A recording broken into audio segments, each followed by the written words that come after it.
তেখেতৰ ইমান পবিত্ৰ আত্মা আৰু সংগীতৰ কাৰণ দেশ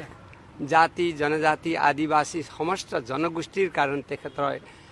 ইমান সংসাৰৰ চতুৰ্থ শ্ৰেণী প্ৰাপ্তি কৰিলে সেই পবিত্ৰ আত্মাৰ আৰু সকলৰ পৰিবাৰৰ শান্তি আৰু তেখেতৰ মুক্তি মোক্ষ গতি প্ৰাপ্তি হোৱা কাৰণ আমাৰ অসমীয়া সমাজৰ মাত্ৰ নহয় সংসাৰৰ কাৰণ তেখেতৰ বহুতখিনি দি থৈ গ'ল সেই পবিত্ৰ আত্মাৰ আজি ইয়াত মই শ্ৰদ্ধাঞ্জলি জ্ঞাপন কৰিবলৈ আহিছোঁ আৰু নৱৰাত্ৰি হোৱা কাৰণ তেৰমি যেতিয়ালৈ হৈছিলে তেতিয়া আহিব পৰা নাছিলোঁ যোৱাকালি মই আমাৰ IPS দেৱৰাজ উপাধ্যায় ছাৰৰ লগত কথা পাতিলোঁ আৰু কালি মই বিসৰ্জন দিবলৈ দিল্লী গ'লোঁ তাৰ পাছত আজি अर्ली इन द मर्निং 4:25 ফ্লাইট ধৰি মই এক্ষেত্ৰৰ আৰু মানে যোগেন গৰ্গ সাহেবৰ তেখেতৰ আত্মাৰ শান্তিৰ কাৰণ প্ৰাৰ্থনা কৰিবলৈ প্ৰাৰ্থনা জনাবলৈ কি ক'লে মই তেখেতৰ লগ পোৱা আৰু তেখেতৰ সংস্কৃতি কলা সাহিত্য গায়ক তেওঁ গায়ন বায়নৰ ফালৰ পৰা তেখেতৰ পবিত্ৰতা দেখি यहाँ संस्कृति एक दादा अति पवित्र और एक गायक आছিলে और लोकर जन जनर आत्मा त्या बहिছিলে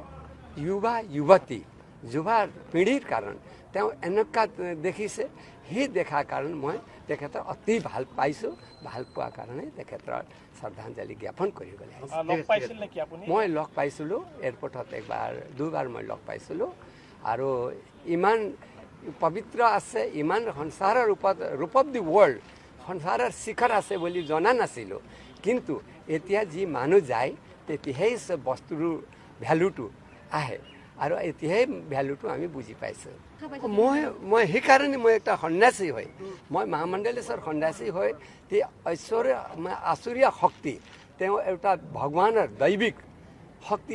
আছে বুলি তেখেতৰ মই এই কাৰণ आइसु ये वो पवित्र आत्मा थे वो पवित्र आत्मा ऐसे आत्मा थे और एक दैविक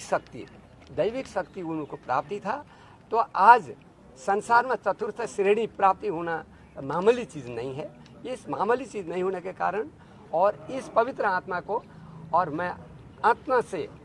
उनका मोक्ष गति प्राप्ति हो उनका परिवार में सुख शांति समृद्धि रहे और सांत्वना प्राप्ति हो बोल करके मैं उनका मुख्य गति का लिए प्रार्थना जनाने के लिए आया मेरा परिचय मैं महामंडलेश्वर बाबा कालिदास और तिनसुकिया लॉ कॉलेज रोड मूल आश्रम और दिल्ली अनेक बहुत जगह मुख आश्रम আছে আৰু মই অহা যোৱা কৰি থাকোঁ অসমতো মোৰ মাথা হয় ভৰিটো মই ঘূৰি ফুৰি থাকোঁ আৰু সব জেগাত